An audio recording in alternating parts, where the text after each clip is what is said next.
Hey, you there. Thank you for watching, and welcome to Forged Lines Forever. Today, I have a 3v3 ladder match here on the most amazing Monsters map generator.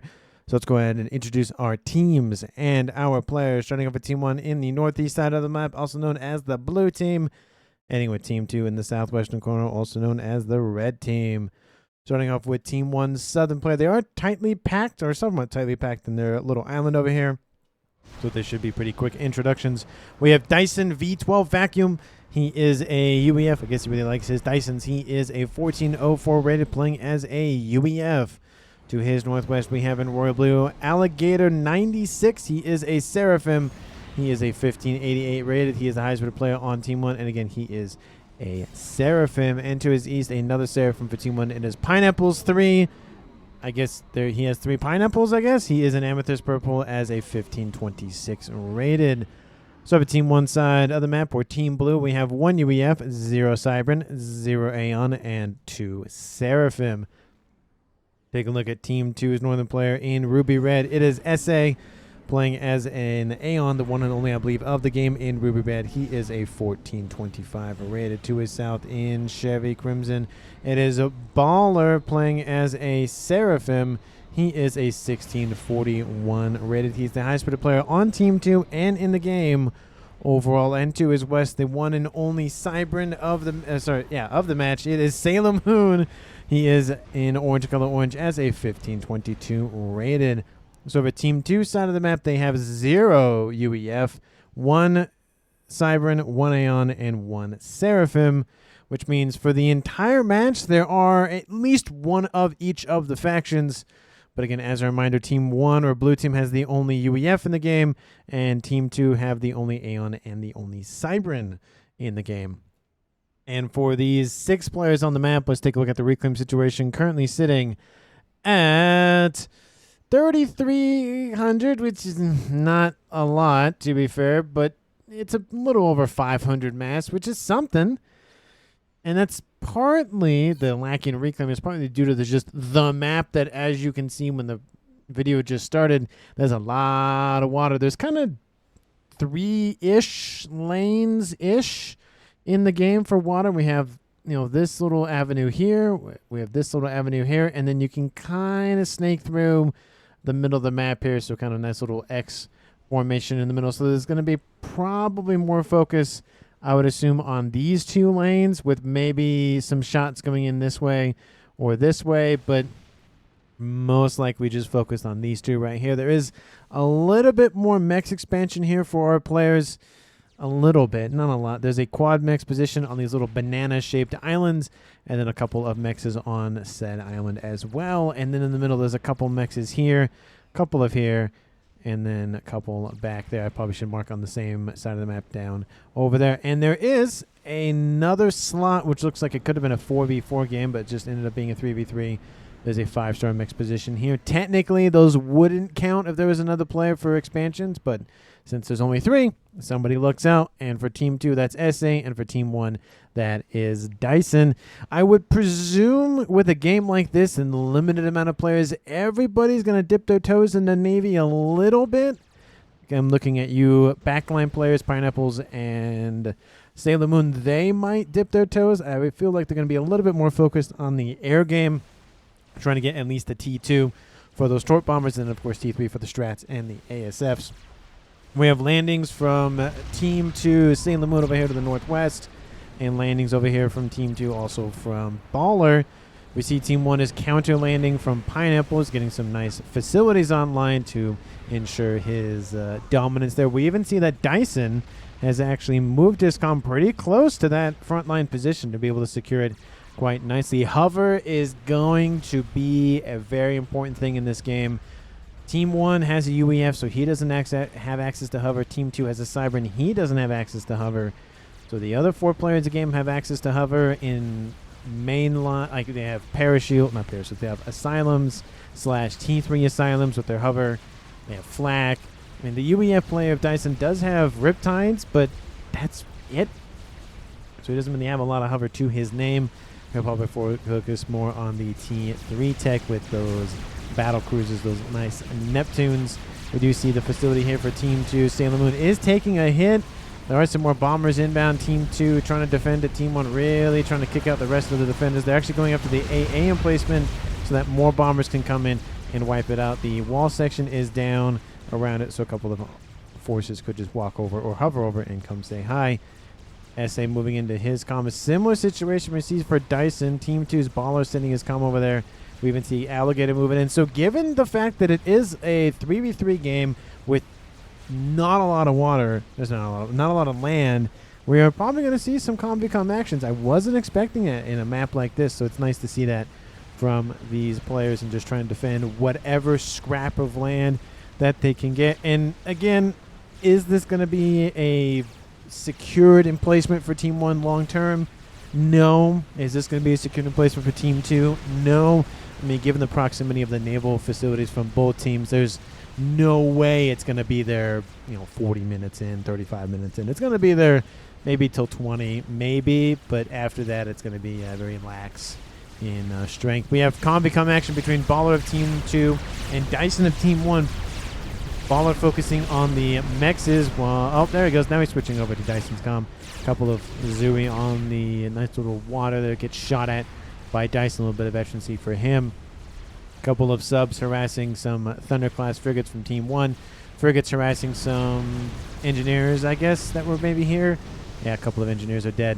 And looks like a frigate and a couple of subs help deal with that unit. We do see Team 2 still holding on, and SA is there, and Team 1 still holding on. So again, the side of the map that you really wouldn't expect the other team to have is what they have. But like I said, I don't think it'll be there for very long. Team 2 is a Rigador sub player, at least I would assume Rigador sub player of Sailor Moon, going for a nice little gun upgrade. Will he use that gun upgrade? I don't know. But he's going for it nonetheless. I feel like maybe Engineering Suite, RAS would be a little bit more important, but I'm not a 1500, so he must have an idea of what he wants to do with it. T2 air is done for him, and Team 1 not T3 air yet, but just slightly behind in the air game for Team 1. But again, not by much, because you got to account for building the T3 upgrade, building the T3 PGen, building a first scout or spy plane, building the bomber. If you do go for bomber first, it takes time to do that. And by that time, maybe if Team 1 keeps about the same pace, let's say Team 2 does it, it should be fine. Team 1 should be able to shoot that bomber down with no issue. But we'll just have to see in that if scenario, if that theoretical statement, or actually situation, not statement. SA is still holding for now. Again, mostly driven by Sailor Moon's forces, but he's there nonetheless. Again, it does give him a nice little buffer zone and a little bit of a staging area for his forces to stack up on. He does have a secondary set of naval facilities a little bit closer to that for an easier resupply, and then his main facilities are going to be back here. T2 Navy is done for Team 2's Baller. He's going for, he's going for those destroyers first. Definitely a smart choice to eliminate this whole section of the map from Team 1. And then, of course, he's probably going to go for cruisers, and more cruisers. Both teams have access to cruiser missile tech. Team 1, everybody has access. Team 2, only Baller does. But again, something's better than nothing. So we should see a little bit less in missiles from Team 2, at least from those cruisers. But we might see other things. Maybe some, maybe Torrents. Maybe Torrents, they have missiles on board. They're not T2, they're T3, but they are still missiles. A little bit of an engagement here between the subs and frigates of both teams on the northwestern side, and they are, again, starting to focus just mainly on these two lines. There's really nothing in the middle of the map here going on. A couple of Team 1 mexes, and that's 4 mass a second for Sailor Moon, so, a little bit of mass for him, and that's about an 8 mass difference, because it's -4 mass for Team 1 and then +4 mass for Team 2, which would roughly give them about the same amount of income. So, hey, a tiny bit of a lead is better than no lead at all, or even being behind. Forces dropped off from Sailor Moon trying to establish a foothold somewhere on this island. Facility is done, going for Mantis immediately. T1 PD is going to be too late to the party. Mantis will kill off those engineers, and that'll be a denial of a little bit of the section of that banana for Team 1. Western side, Sailor Moon has the gun upgrade done finally, and it looks like he might even trade for this position, or trade out Baller for himself. Dyson is still here, still kicking. His facility is down. Actually, it was actually owned by Pineapples, to be fair, but he's trying to hold it. But there's the T2 destroyers there now, and good luck trying to hold that against those things. Team 1, T2 Navy still not making an appearance in any department.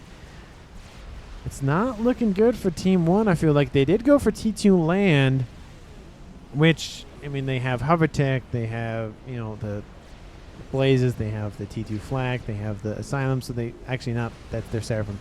They don't have access to asylums. They have T3 version of asylums, but I feel like that's a missed opportunity because Team 1 is missing out on 8 mass a second. Team 2 could also be missing out on 8 mass a second, but for now, they're not, and that's going to Sailor Moon to help get that T3 air facility online, and it is now started. Team 1, T2 Air Force is done. T3 actually already almost done, so he skyrocketed ahead of Sailor Moon, and that might give Team 1 just that edge to be able to go after, I would assume, the main base eco. Going after the secondary bases isn't really worth it at this stage in the game, just because there's T1s, maybe they'll get to T2, but I mean, feel like the backline eco with a bomber, this is all contingent on Team 1's Pineapples going for a bomber, just trying to make that a point.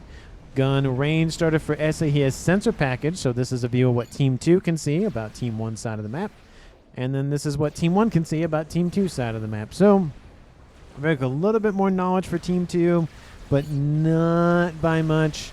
We do see a couple of laser weapon equipped destroyers going after a couple of more traditional projectile weapon on board those, what are they, Valiants. I always forget the name of the Valiants. We have a couple of subs. They are getting shot at by the subs and the destroyers from Team 1, and I think that aggression is going to be kicked back a little bit. But he does have some Coopers to counteract some of those subs and other of those torpedo-capable destroyers from Team 2. So it's a little bit of a mixed bag, I feel like, for both teams, but kind of trending for Team 1. Torpedo started for Sailor Moon. Again, upgrade is very risky, but invasion on the land. Gator is being pushed back onto land. No water stuff for him. We do see a couple of blazes. There's a lot more blazes inbound. Team 1 PD being built. We have the facilities are down. Team 1 is knocked out of Navy in the north. That is not great for Team 1. They definitely need to keep their naval facilities online just as long as possible. If Team 2 gets an advantage, again, given this is a heavy naval map, not good. Why did that look like it landed on water, which is weird? But T2 land headquarters probably will be fine. We see some Voltus inbound. T3 air is done. Nice assistance from Pineapples. He's moving his comm. He has gun on. What is up with the Rigard aircraft players going for gun? What's up with that? And then Gator going in with 2-star vet. Nice little more hit points and region for him. Blazes are thinned out. He's lost 2 of his, I'd say, core mexes. This one's not really a core mex, but it's pretty close. And some forces that still were alive for Team 1 move in to try to secure. There's still hover from Team 2 here, so we'll see how long that lasts. Again, they are resupplying from this base and from this base because they're just essentially hovering and then hovering again, and then they move in. So Team 1 really kind of missing out on the fact that they didn't go for those destroyers, because again, those Seraphim destroyers are really designed to go after hover tech units because they move fast, and the laser weapon 99.9% of the time doesn't miss, so it's just a great counter. We do see torpedo coming online for Sailor Moon still. He's at 61% in climbing. T3 air is done. He's building some ASFs. I don't think I saw any bombers from Team 1. But no advantage there. I think Team 2 has an idea of what Team 1's up to. I will note that Team 1 doesn't know T3 air is done. But if he did notice the spy plane that flew overhead, he will know T3 air is done. So if he's focusing on that, then there is that. But Team 1 still hasn't reclaimed this quad mex position yet. They still have a couple of mexes over here. And we have actual more facilities coming online for Team 1's Pineapples on the edge of the map. I would kind of expect them to be a little bit more back here, or even assist up in the northern game and build some up here. But looks like he wants to push this line. Looks like Team 2 has a lot of momentum. Not looks like, they do have a lot of momentum heading this way. And Team 1, it's kind of stalled out. But again, they were kind of favoring that southwestern side as well. So we'll see if that's how it goes. Team 2's already had a successful invasion once. We'll see if they can do it again.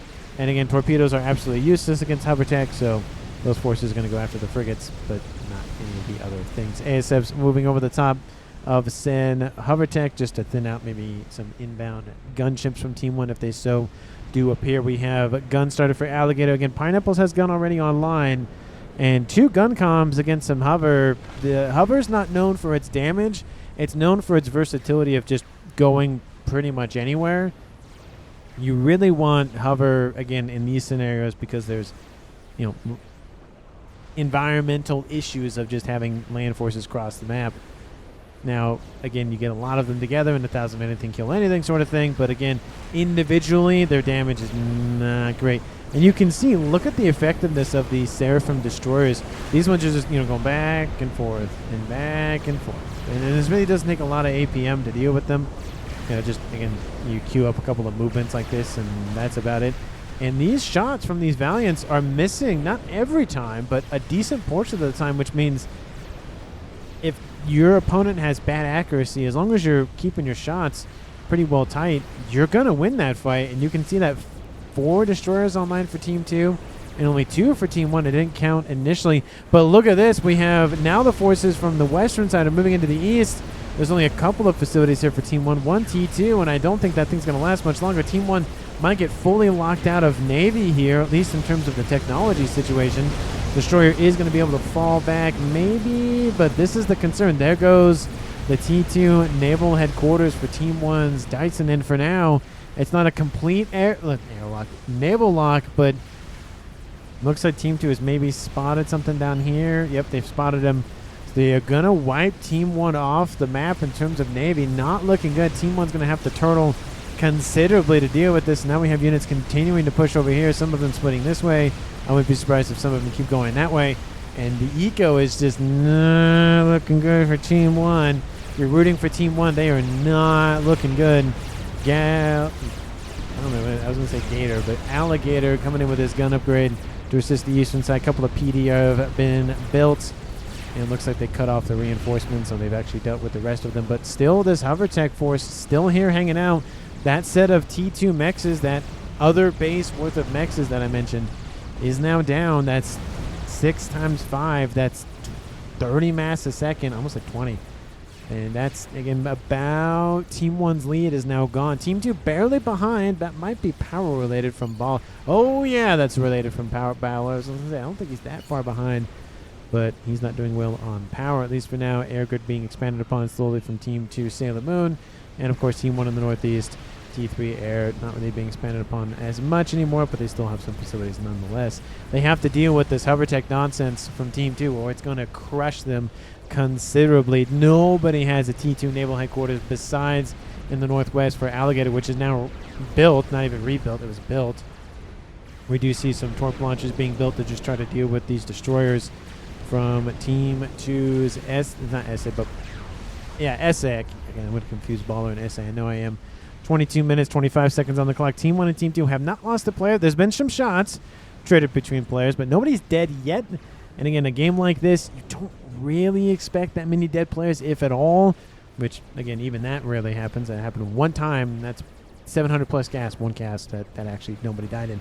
But it's just it's not a lot of, again, intense action with the comms, more intense action with the units and the strategy and the whatnot. Those Seraphim destroyers, again, proving very, very useful and not missing their shots. And they're dealing with those blazes nice and efficiently. We have gunships about a lot of them actually being deployed by Team 1's Pineapples. There's a chunk here. There's not just, a couple, 2 or 3. There's a squadron or so online. And more of them on the way. There's actually more being diverted this way just in case Team 2 sends another assault that way. And look at the map profile for Team 1 and Team 2. Team 2 absolutely dominating the map right now. Southern side pretty much underneath Team... Well, actually, that's the southern side. Pretty much underneath Team 2's control. The western side of the map pretty much under Team 2's control. So they own about 75% of the map at 24 minutes almost. That is a huge portion of the map to have at this point in the game. And again, a lot of it is fluid. A lot of it can go back and forth pretty easy because it is Navy. But for the profile as of right now, it is not looking good for Team 1. The facilities are down. The T2 naval headquarters is still online, but none of the other spam facilities are online. Another facility going to be rebuilt for Dyson. That's going to be a minute. He's sending forces this way. There hasn't been a lot of pressure from Team 2's southern naval player of Baller, but he looks like he's balling out. There's the joke there. On more and more cruisers and destroyers getting a nice little mix now of the two of them. I did see some missiles being launched from Team 2. I don't know where, but they're probably in the mix of all the everything. I see artillery pieces here. Oh, no, those are zappers. They're assisted by not E-Storage, but a mech, which is interesting. I didn't even know a mech could actually assist the... Oh, that's the missile launcher. I was going to say, I don't think the zappers actually do that. But TML killed off almost 8,000 mass. Most definitely paid for itself there.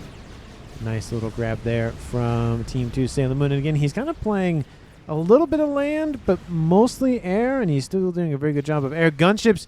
Ooh, that gunship horde is inbound from Team 1's Pineapples. First proper air fight happens at the game, and the ASFs miss. Oh, is it going to be enough? Is it going to be enough for Team 1 to be able to kill off the facility? Yes, it is. The T2 Naval Headquarters, I really want to say T3, I guess, is going to be killed off. We have some flak inbound from Team 2's Baller to assist with the gunships and the ASFs, but here comes the counterattack from Team 1, and it is going to be swift. That would be a nice grab, killing off the hover tech from Team 2's SA. They're going after mexes. I guess that's one way to do it. They don't have mass, which means you can't produce units. It's kind of just a big giant paperweight at that point. We have some AA being built by Sailor Moon now to deal with this inbound aggression, but that's a set of mexes down for Team 2. Team 1 is now in the lead for Eco. I feel like that's still a power outage. Maybe not. But still, that's looking good for Team 1 for Eco-wise, but map control-wise, still hurting in that department. We do see more and more mechs going down. T2 flak being built. Both who's still staying alive. And there's another T2 mech dead, and that's another T2 mech that's most likely... Oh, that T2 mech does die. The other one does not. And the ASFs go on home. But they did a great job. 5 mechs is here. T2 Naval Headquarters dead. And another 4 mechs is dead here. That's 9 mechs. Let's say all of them would single ring, just to make the math easy in my head. That's 9 times 9. That's 81 mass a second. Team 2 has lost. And that's pretty much what Team 2 was either leading by or kind of ahead by maybe half of that or something. So that is going to slow considerably the naval game for SA. He's probably going to build another facility here. It's be a lot easier just to upgrade this one and be done with it than have to build one back there. You could even build one up here and call it a day. Probably not the best idea considering there's already laser weapons shooting at him. But that Uashtrava T2 destroyer really getting shot at by those Exodus though. Again, kind of surprised to not see cruisers outbound from Team 1 yet, considering that missile tech and considering the fact that these units aren't even moving, so those missiles would just get shots constantly for free on those forces. Southern side, the attack, while the gunships were moving in, I was distracted by that. The forces from Team 2 moved in. It's not all Navy. It's a mix of Navy and hover, and Dyson is in the water. Has to be careful. He's being shot at by those destroyers and the subs in the mix. We see some more gunships moving in, again, not being as effective because there's not a lot of them, and of course the fact that, you know, there's flak nearby and the whatnot. And Dyson's got to get out of there. Again, he's kind of in this catch-22. Does he move in and try to get underneath shield protection from the laser weapons, or does he stay and be shot at by these subs? And he's kind of just forced to make that call anyways because the torpedoes are really raining on the top of that comm, dropping in below 50% and just falling. And there, the weapon systems are going to open up. He pops up for a brief second, and then there he goes. He does wipe out a lot of the hover and a nice little destroyer in the mix there. But that is going to be a kill. 28 minutes even on the clock. Team 2 scores the first kill, and it's now a 2v3 in favor of Team 2, or red team, or the southern team, or the southeastern team, or corner of the map team, whatever you want to call that down there. That is what Team 2 is, or red team, or whatever the case may have you. And everything will be transferred over to Alligator for now. I probably will stay. He'll be the naval player for Team 1, and then, of course, Pineapple will be the air player for Team 1. Again, he had facilities. They're gone. And it looks like they've all been reclaimed by Team 2. Anyways, in terms of reclaim, I haven't looked about that at this point. A little bit in favor for Team 2, but again, not by much. There was hardly any reclaim on the map. And with it being that kind of close in reclaim, it's really not a big deal. We have Seraphim versus Seraphim. And again, laser weapons rarely miss. And most of those destroyers are gone. Team 1 does recover a little bit. Torp bombers are inbound. And I don't know. I mean, is it really worth it to kill off 1 or 2 cruisers? Oh, when your T2 bombers sitting like that, definitely not worth it. And that's a lot of free damage under those units from Team 1. And then the ASFs are inbound anyway, so it's going to wipe out the remaining. It wouldn't have mattered because they would have died, but maybe they would have got a cruiser or two for their troubles. So. Oh, the T2 Naval Headquarters somehow survives for now, as it just gets completely wiped out. Sorry, cast a curse to you there, Alligator. I mean, to be fair, it was almost already dead anyway, so it's kind of surprised. Oh, another set of bombers just gets eviscerated, and the ASFs barely missed the engagement, but then never mind, they still engage anyways. Team 2 wins that fight, and not looking good for counting for Team 1. Pineapple's sitting at maybe a squadron, if he's even lucky. Nope. And then Team 2 is Sailor Moon sitting at a little over 3. So air control for Team 2. Not dominance yet, but they are working on it. Speaking of cruiser missiles, here they are inbound. Units just kind of hanging out. There's some TMD being built, but again, you can only deal with cruiser missiles so long before they kind of overwhelm the TMD anyways. The T2 Volcano of the TMD department is not all powerful. We do see some engineers being shot at. Okay, so I was kind of joking about the T2 Naval Headquarters being up here. It wasn't a, hey, you could just build it up there. It's kind of a joke because it's that far forward. It's kind of an easy target for Team 2 anyway. Sorry, for Team 1. It's, you know, here come the cruiser missiles. They're wiping out the engineers. They're assisting with TMD construction, which is coming along somewhat swimmingly, but you could wipe this out, knock out another set of headquarters for Team 2. There are some Vespers, so something to watch out for. There's some sub-hunters there. Not sub-killers, like the Barracudas from the Cybern faction, but, you know, they have to be named differently for whatever reason.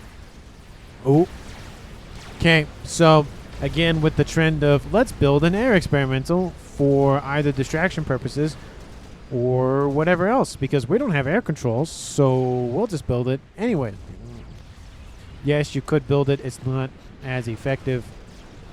It's a way to either continue or even like get more lead or extend your lead on the ASF count. If the ASFs from Team 2 end up going after the experimental, you could do a lot of damage with it, whatnot. But, oh, it's going to fly. Oh, that is just on. Oh.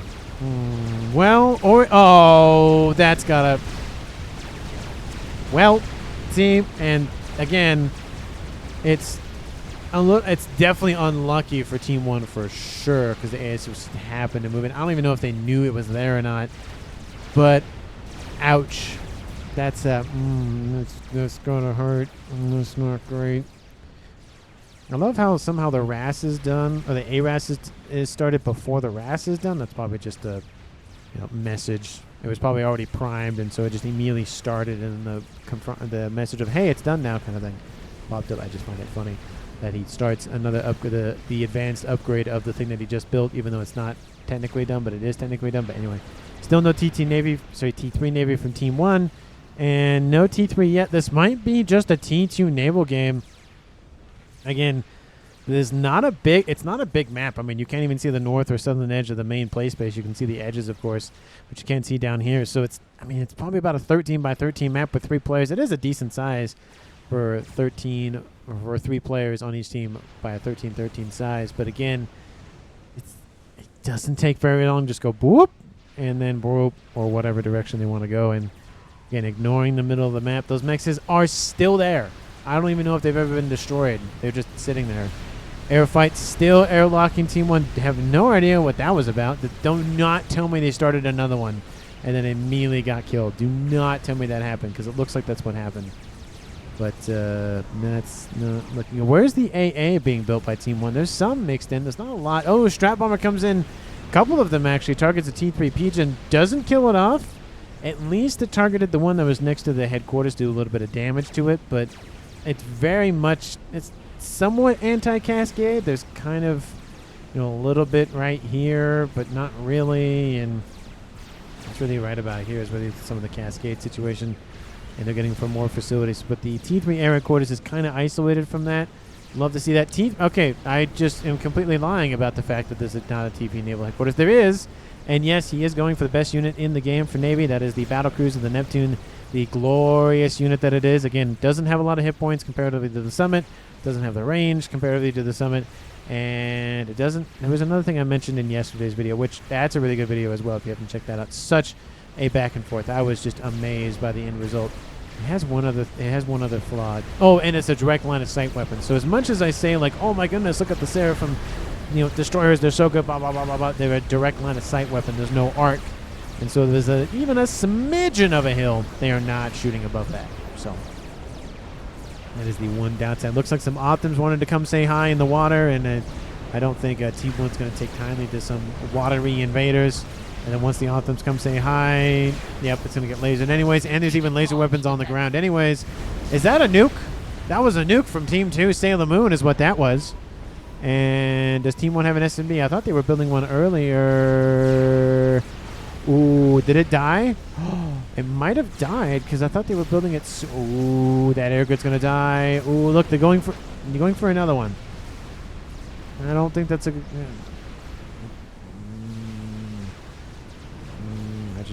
I don't know about that. Here comes the nuke. No, there's no SMD loaded. Oh, Pineapples, you're like in the middle of that air grid. Oh, it's going to be close. There he goes. Kaboom! Team 1 loses a second player to a nuke from Sailor Moon. Nice snipe. Not only does he get the entire air grid minus 1 PGen, he grabs the kill first trouble. Probably about 40,000 mass kill with the nuke. Oh, no, more than that, 66,000. That's such a good nuke from Team 2. And again, the APM went from 100% down to 33% roughly. So that is definitely going to hurt. He has micro air and Navy. And since there's no air now, it's going to make it kind of difficult to do that. Naval fight still going not super bad for Team 2. But they do lose their headquarters, so that's got to suck. No. Oh, there's a backup one there now. But again, it's been a second naval facility headquarters down. This probably should have just been a regular one and had that one back there be the main one. Monkey started here for Team 2's SA, maybe kind of driven by Sailor Moon. He kind of handed everything over to SA to Micro there. And his comm is still there, so props to him for staying on the front line as long as he is. Well, yeah, that is technically still the front line. Team 2, the other two players are right here hanging out. Not the best place to hang out right next to one another, but hey, I mean, at least you know where the other guy is, I guess. Not that that's, I guess, super important in a team game, and on the same team game. Nano Repair started for Alligator. He's at 3-star vet. And another Neptune has been started. There's one there. There's another one there. He's done with most of the facilities. There's still the Vespers there, but he's kind of just like, they can sit there. It's fine. T3 battleships maybe will be deployed out of this thing from the Seraphim side of things, but we'll see. And there's just an invasion on land. Team 2's prepping that land invasion. They don't care about Navy. They're just doing whatever either floats their boat or hovers their boat or sinks underneath the water boat. And that's the thing there. AA says Dyson. So he's still in the game trying to help out his teammates. Or teammate. Well, I guess teammate because there's only one still alive. Percy's in the mix. Love to see them as just kind of stationary PD emplacements. So, if you're not going to move them, they make pretty good PD. So they're like the Oblivion PD emplacement where it's kind of just a burst of plasma. Not strap bomber. Those are strap bombers. Excuse me. Going after the SMD. Shields will hold. So that's not going to be a nice little win for Team 2 in the SMD department. It makes me think that's what the bombers initially targeted when we saw them earlier fly over that air grid was this, because I swear that he built that and I just missed it, which is entirely possible because I miss things all the time and everyone's patient with me, so I appreciate it. And Nuke is going to launch immediately. It's going to go north. It's going to go after the facility up here, which it is producing battleships now. It might get almost one done before the Nuke is launched because it's going to launch immediately.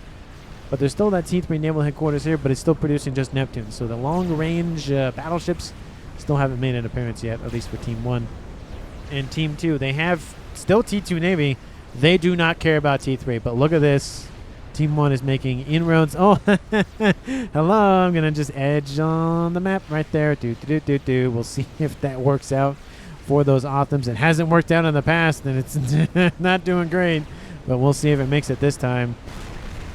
We have, Vespers just being wiped out by Neptunes. Again, Neptunes have torp defense and torpedoes on board, so they can fire back at the Vespers. So it's not a one-sided fight in that regard. Do you know what's a good idea for Team 1? Yasows.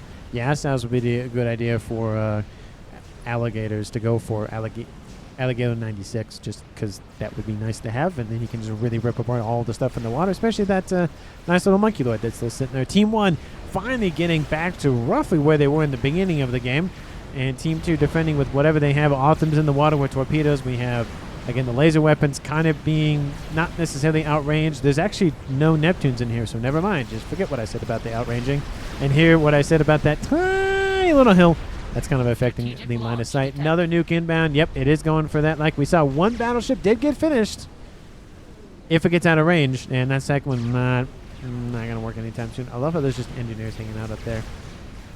Team 1's fleet pushing in. There is now a battleship online over here. Went to T3, but it's one battleship versus multiple Neptunes. They do not trade very well, those battleships, against those things, because they're designed for bulkier, slower fights. They're not designed for, just charge in and get swarmed. SMD. Oh, it actually changed targets. Went after this and barely gets clipped by Team 1's SMD. He's probably glad that he built it right there. Ooh, that was... that actually would have been game. He was probably going to be... maybe. That maybe would have been game if that nuke landed. Maybe. But we probably could have known. But somebody was probably like, yeah, it probably would have hit him, but it probably wouldn't have killed him. I don't know. It depends where exactly it was going to land. And cloaking started for Sailor Moon. He has nano, he has stealth, of course, he has gun, and he has torpedoes. So kind of nice, but at this point in the game, not as nice, because the torpedo upgrade is really useful earlier in the game, as I've stated in multiple games. It's a good weapon for a just kind of cheap, easy defense with torpedo. Launching at it at somebody is not the best idea. Flak moving in to deal with the Soul Ripper, or at least retreating to try to get out of range of the Soul Ripper. But ASF's moving into cover, said Soul Ripper. Team 1, did they get back into air? They did, and they're expanding as we speak. Bomber is kind of just there, so I know there's going to be comments about it. I just know there is, so just be kind. And Neptune's moving in. They're probably going to get targeted by the bug. ASF's just immediately denied by the buffer zone that is the ASF's. The fleet's still moving in. There's still more AA. The bug is pretty much going to die.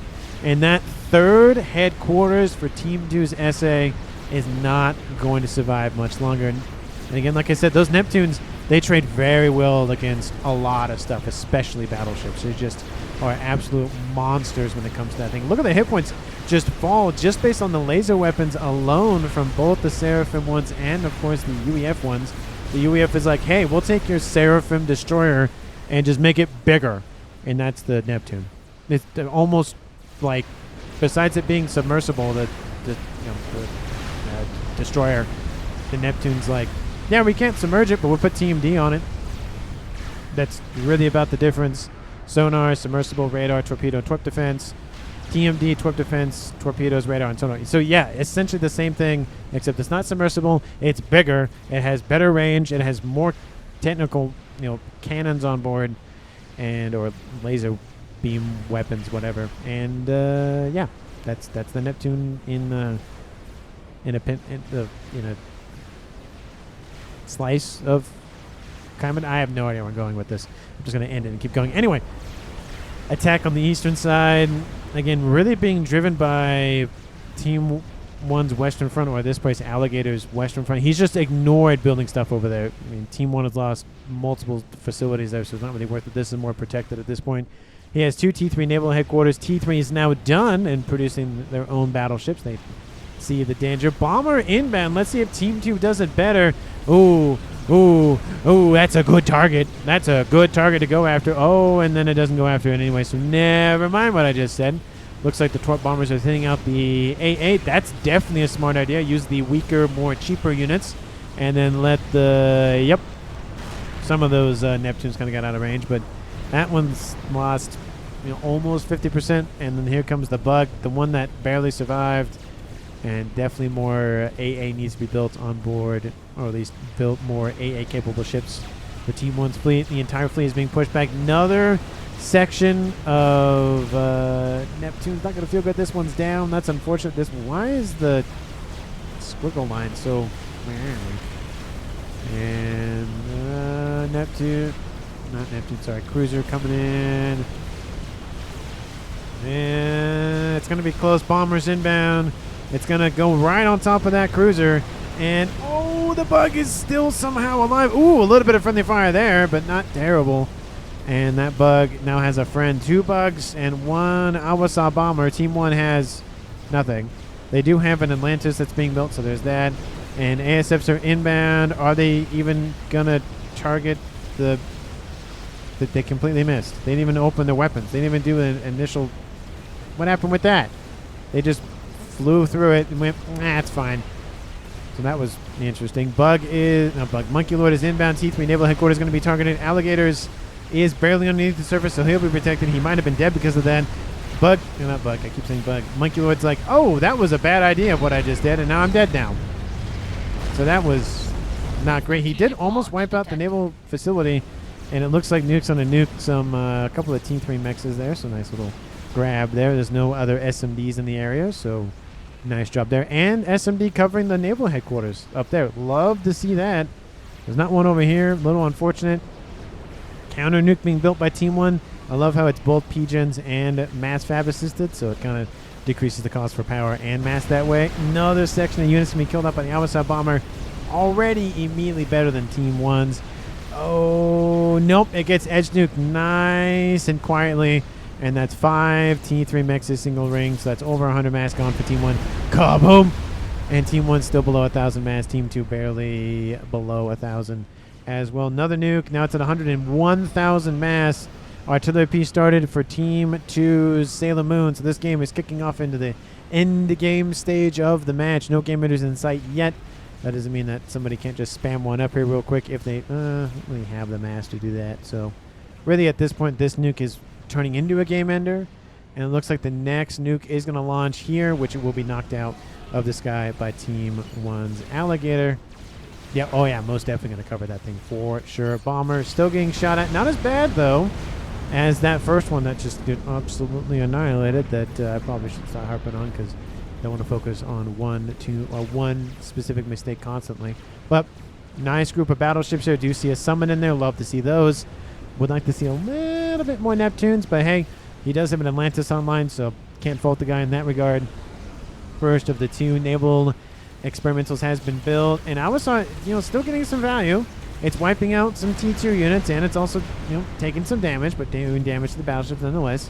Team 2 has 1, 2, and then I'll probably say 3 down there, and Team 1 has more than double that at this point. And T3 Naval Headquarters has been rebuilt once again, so that's number 4. And looks like he's going for air. I would assume Solaces are in his future. That's a lot of engineer power to build stuff. And Bomber, again, just slowly picking away at Team 1's fleet. Build more flak. Build more flak. Build AA. Build something. Because that thing is getting tons of value out of just killing off DPS. Killing off HP. Killing off AA. Killing off whatever they can get their hands on. I do love how there's some Yenzine just kind of mixed in. Just, hey, we're here, guys. However, it's not being abandoned at all. Oh, Bomber goes a little bit. Oh, it's going to. Oh, it went way too far northeast. That's not great. Flies into some 8A territory. And. Oh, will the Valiant Destroyer kill it off? Oh, 700 hit points in the game. Oh. ASFs are called to intercept. ASFs from Team 2. No, they're not going to catch up. So that Bomber will survive. It'll get probably 1 more bomb dropped. And then that'll be the end of that. So, whoo, that was real close for Team 2. And I do have that there's just Optims just hanging out. No, not doing a whole much. 47 minutes on the clock. How's the nuke going? It's going. It's loading. It's going to be a minute, but it is loading. All Team 1 needs to do is just get 1 nuke somewhere. Hold on. Where's the SMD for Team 2? Oh, it's right there. Okay, I was gonna say, it's like there's no SMD anywhere. What? They have a nuke.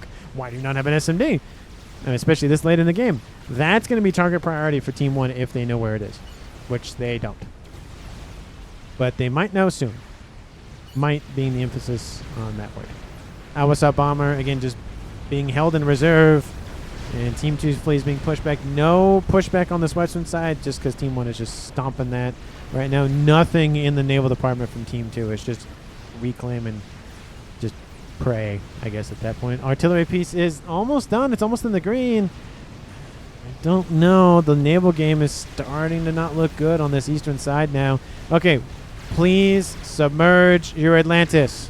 It's being shot at a lot more than it needs to be. Yeah, it has less hit points than the battleship right next to it. So please submerge it, unless you're using it to produce aircraft and you're like just kicking them out kind of thing, where they kind of fan all out, all nice and pretty like. If not doing that, just submerge it. It makes it more annoying for the other team to deal with it. This is a nice passive thing of, oh, it's just under the water. But again, it does have AA, so there is that. But when the bugs come say hi, and there go the hit points, kind of maybe wanted to make sure that that thing was submerged. And there it goes. Yep. And there goes the entire momentum from Team 1 to right back to where they came from.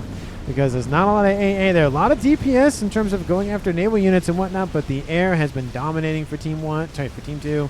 And I don't know why they aren't building more flag. There's another battleship dead. There's another battleship dead. That'll be dead. That'll be dead. That'll be dead. And this mood has completely shifted into Team 2's favor. This is going to be a bloodbath for Team 2. Just absolutely ripping apart Team 1. And there's not that much remaining. Nuke is online. And it's half loaded. Our sub-bomber actually being worked on slowly. And we have some Perseus being picked up. Our sub-bomber going to drop off a payload there. That's the one that was heavily damaged. It's going to get a little bit more work done before it dies. It's still not dead. 77,000 mass kill with that thing. And now look at this huge fleet that I'm like, yeah, it's great. It's like a 2-to-1 advantage for Team 1. Kind of cursed you there. Sorry about that. Alligators, if you're watching this, sorry. Kind of have a habit of doing that. So that's like, if I mention something, I might end up killing it. So sorry. Nuke is reloaded, 101,000 mass. There's the artillery piece, 50 minutes on the clock. Nuke is outbound. Where's it going? It's going over there. It will be shot down. We kind of knew that was going to happen if it was going to go that way. Atlantis is new. It's done. Please submerge it, because that's going to be important. And here comes the battleships to move in this way. There's 6 of them that way. There's 3 bugs this way. There's more battleships coming online all the time. There's now a new Awasad that's almost done. I thought that was a YOLO. I was going to just throw something of like, why are you building it here? Why aren't you building it back here? Are you insane? I mean, units can still go on the edge of the map like that, but still, don't build it right there. That's saying, hey, this big, giant, explosive target, we're just going to put it right here where you can shoot at it very easily. That's a good idea. Sure, that's a good idea. And we have cruisers, yeah, doing a decent job of all that bomber nonsense from Team 2. But again, they've been behind on that AA game in at least the mobile air department. Why not just produce some hover flak and just call it a day? But, ooh, there goes the second air kill. There goes the power grid. There goes the everything for Alligator. How's your power doing? Can't afford to lose too many more of those. Oh, that's a nice shot. Wow, very just efficient shots from that disruptor from Team 2. Oof. Just very poignant. Now they all miss, of course, as I say something. But done a very good job. T3 air quarters is still there, but again, it's not looking good. Nuke is almost loaded. And again, if Team 1 can get a very good nuke going, but even then, you could take out both of them and you put it right there.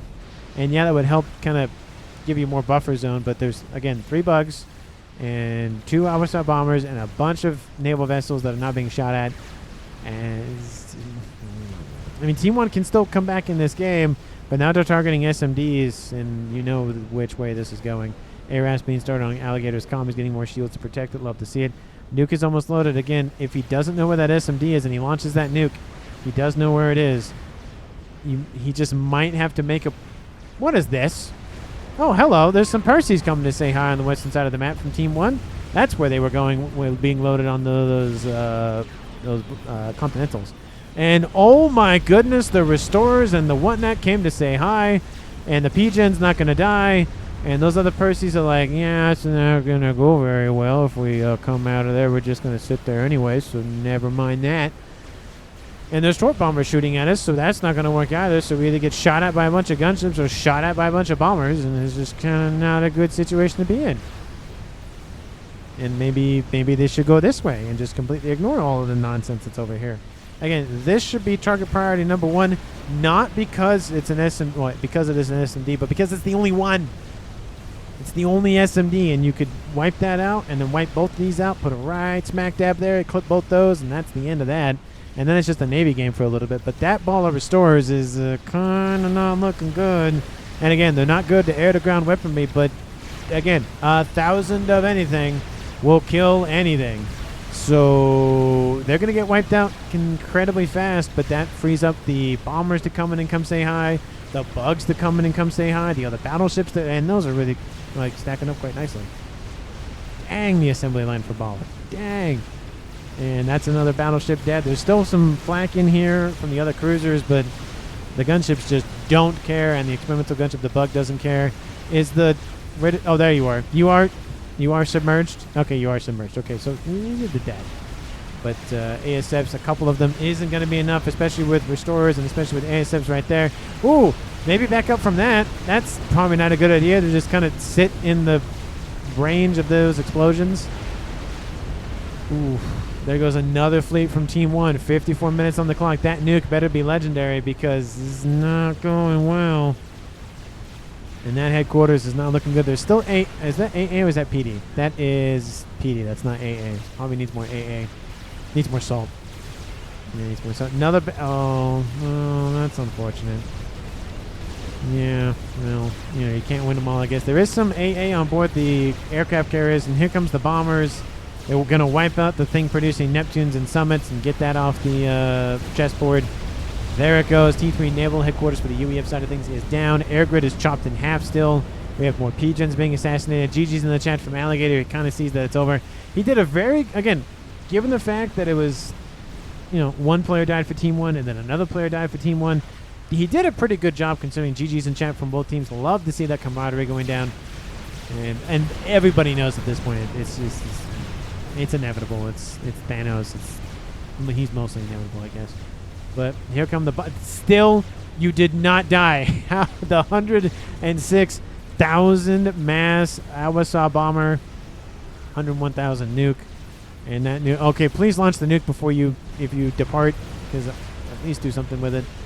And AA trying to be built. And it's doing some work with all the other AA nearby. But it's staving off death. It's not really preventing it entirely. And the map control is kind of, you know, that.